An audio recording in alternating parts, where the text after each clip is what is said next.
कई बार मैंने देखा है जब प्लांट्स की कटिंग लगाते हैं या फिर बीजों से पौधा ग्रो करते हैं तो हमारा पौधा अच्छे से ग्रो नहीं होता। कई बार कमेंट सेक्शन में पढ़ने को मिलता है कि पौधे लश ग्रीन हैं लेकिन फ्लावरिंग नहीं हो रही है और कटिंग तो बिल्कुल भी डेवलप नहीं हो रही है। देखिए, ये मेरे कोलियस की कटिंग है जिसका वीडियो मैंने दूसरे चैनल पर शेयर भी किया था और इसमें 3 कटिंग लगाई थी और तीनों ही डेवलप हो गया। मार्च अप्रैल का मंथ होता है कटिंग को लगाने के लिए और यदि कटिंग के साथ-साथ आप कुछ ज़रूरी घरेलू फर्टिलाइज़र इसे दे देंगे तो ऐसा हो ही नहीं सकता कि ये कटिंग कभी भी फेल हो जाए। आज के वीडियो में मैं आपको बताने वाली हूँ कि अपने पौधों पर ज़्यादा से ज़्यादा ग्रोथ कैसे ले सकते हैं, सीडलिंग्स या कटिंग को कैसे ग्रो करा सकते हैं। देखिए, ये मोगरा की कटिंग है, आप लोगों के साथ शेयर किया था 10 दिन पहले कटिंग लगाई थी और इन सब में अब नए-नए शूट्स आने लगे हैं, नई पत्तियाँ आ रही हैं। यदि आपके पौधे की ग्रोथ ना के बराबर हो रही है या आपके तुलसी जी या एलोवेरा का पौधा सूख रहा है, तो आज के वीडियो में जो फर्टिलाइज़र मैं आपको बता रही हूँ, ये आप ज़रूर अपने पौधे पर देना शुरू करें। इसे आप अपने ज़रूरत अनुसार दे सकते हैं। कहने का मतलब है वीक में 1 बार दे सकते हैं, मंथ में 1 बार दे सकते हैं। पोटेशियम और फास्फोरस का ये बहुत ही अच्छा स्रोत होता है। यानी कि जो पौधे बिल्कुल भी फ्लावरिंग नहीं कर रहे हैं और आप सारे केमिकल फर्टिलाइज़र दे चुके और भी फर्टिलाइज़र आप ट्राई कर चुके हैं, तो एक बार इस फर्टिलाइज़र को आप ज़रूर ट्राई करके देखें, इसका रिज़ल्ट अच्छा होगा, कोई साइड इफ़ेक्ट नहीं होगा। देखिए, आलू तो सभी के घरों में है। आलू में कुछ इस तरीके के स्प्राउट्स निकल आते हैं। आपको ये तो पता होगा कि स्प्राउट्स हर तरीके से हमारे ह्यूमन बॉडी के लिए फ़ायदेमंद होता है, तो निश्चित 100% ये आपके प्लांट के लिए भी फ़ायदेमंद है। ये जो आलू के स्प्राउट्स हैं, आपको छिलके के साथ इन्हें उतार लेना है। आलू के छिलके के साथ ही इन्हें उतार लीजिए और उतार करके कुछ इस तरीके से आप मिक्सी में पीस लेंगे। ये जो स्प्राउट्स हैं, ये एक बहुत ही अच्छा, आप कह सकते हैं, प्लांट ग्रोथ रेगुलेटर है, स्टिमुलेट करता है। यानी कि जो भी प्लांट्स हैं उन्हें एक नई दिशा प्रदान करने में, एक नई ग्रोथ की तरफ ले जाने में, आप यदि साधारण बोलचाल की भाषा में समझें तो इसे पुश करता है ग्रोथ की तरफ। यानी कि जो लोग कह रहे हैं कि सारे फर्टिलाइज़र दे दिए और फिर भी फ्लावरिंग नहीं हो रही है, उनके लिए ये नुस्खा बहुत ही हद तक काम करेगा। ये आपके पौधे को एक अच्छी न्यूट्रिशियस वैल्यू प्रदान करेगा। आप इसे पीस लीजिए, मात्रा जितनी भी आप इकट्ठा कर सकते हैं सही है। जितना मैंने पीसा है ये 3 से 4 प्लांट में आराम से चला जाएगा।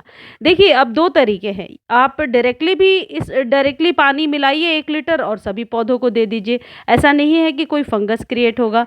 और यदि छान कर देना चाहते हैं तो ये जो बचा हुआ, जो आपके पास सब्सटेंस, जो ये बचा हुआ है, बची हुई चीज़ जो आपके पास है, इसे आप चाहें तो डायरेक्टली प्लांट में दे सकते हैं या पानी मिला करके दे सकते हैं। दोनों ही तरीका मैं आपको बता रही हूँ।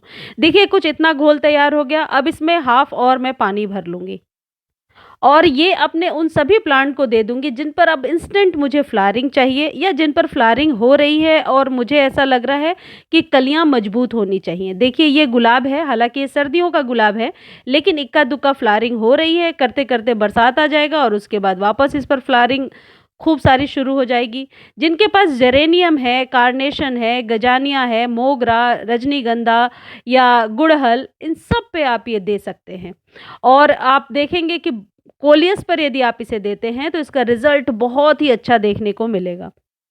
सबसे अच्छी बात है कि तपती गर्मी में अपने पौधे को बचाने के लिए आप इसकी टॉप ड्रेसिंग कर सकते हैं, इसकी मल्चिंग कर सकते हैं। यानी कि जो भी आप, अभी मैं आपको दिखाऊंगी कि किस तरीके से मल्चिंग करना है। जो सब्सटेंस आपके पास बच गया है उसे आप अपने पौधे पर ऊपर से फैला दें। गर्मी में बचाने का, पौधे को बचाने का एक बहुत ही अच्छा स्रोत है। और भी बहुत कुछ कर सकते हैं जिससे आपके पौधे झुलसेंगे नहीं। जब भी पानी दें, आप ऊपर से नहलाते हुए पानी दें ताकि पत्तियां एकदम क्लीन हो, धुल जाएँ और पत्तियों पर किसी भी प्रकार का डस्ट ना बैठा हो। ये मैं इसलिए दिखा रही हूँ, कोलियस, किसी ने पूछा था कि कोलियस को अभी धूप में रखना है या शेड में रखनी है। आप सुबह का धूप दे सकते हैं, लेकिन दोपहर के धूप से तो अभी आपको सभी पौधों को धीरे-धीरे बचाना ही होगा। यदि ग्रीन नेट के नीचे रखा है आपने तो वेल एंड गुड है। देखिए, गुलाब वगैरह ऐसे पौधे हैं जिन्हें अपने मिट्टी में नमी चाहिए। अब नमी बनाने के लिए पानी से हम नमी नहीं बना सकते, उसके लिए ज़रूरी है रिच सॉइल। तो ये जो खाद है इस तरीके के घरेलू, इनसे आप मल्चिंग कर दिया करें। ये आलू के छिलके की जगह पे खीरे के छिलके या कोई भी वेजिटेबल का छिलका है उसे पीस लीजिए और अपने गमले में ऊपर से फैला दीजिए। इससे आपका पौधा सुरक्षित रहेगा, पौधे को किसी भी तरीके का नुकसान नहीं होगा। आलू पोटेशियम का एक बहुत ही अच्छा स्रोत भी होता है जो फ्लावरिंग लेने में मदद करता है। देखिए, यदि कोई कटिंग आपने लगाया है, मान लीजिए ये मेरे मनी प्लांट की कटिंग है, इसकी ग्रोथ और सारे प्लांट से कम है और सारे कटिंग से, तो आप क्या करेंगे, उसी फर्टिलाइज़र को किसी बाउल में पानी में डालिए और उसमें जिस तरीके से मैंने डाल रखा है इस पॉट को डाल दीजिए। आधे 1 घंटे छोड़िए और फिर निकाल दीजिए। मान लीजिए आपके तुलसी जी का पौधा सूख रहा है, गर्मियों में आप केयर नहीं कर पा रहे हैं, तो सबसे पहली चीज़ ये करेंगे कि ये जो बीज बनाए हैं तुलसी जी की मंजरी, इन्हें निकाल कर के वापस उसी गमले में डाल दीजिए। नए-नए बहुत सारे पौधे आपके तैयार हो जाएँगे। और ये आलू के स्प्राउट्स वाला जो फर्टिलाइज़र मैंने आपको बताया है, ये आप ऊपर से दे दीजिए। वीक में 1 बार दे सकते हैं, मंथ में 1 बार दे सकते हैं, लेकिन तुलसी जी सूखेंगी नहीं। सर्दियों में भी मैंने तुलसी जी पर एक आप लोगों के साथ वीडियो शेयर किया था, ये वही तुलसी हैं और देखिए सही सलामत है। वैसे भी तुलसी का सूखना तो अच्छा नहीं माना जाता। ये एलोवेरा है, अब जिन लोगों के यहाँ एलोवेरा लगे हैं, देखिए ये कुछ इस तरीके से धूप में हो रहे होंगे, या तो आप दोपहर की धूप से उसे बचा लीजिए, तो इस तरीके का कलर चेंज नहीं होगा। और मेरी तरह यदि आपने ओपन में रखा है, तो फिर ये आलू वाला जो फर्टिलाइज़र है, ये आप निश्चित ही अपने एलोवेरा को देंगे, तो आप देखेंगे कि एलोवेरा की पत्तियाँ कुछ फ्लैशी ग्रीन और लश ग्रीन है और एलोवेरा का पौधा मरेगा भी नहीं।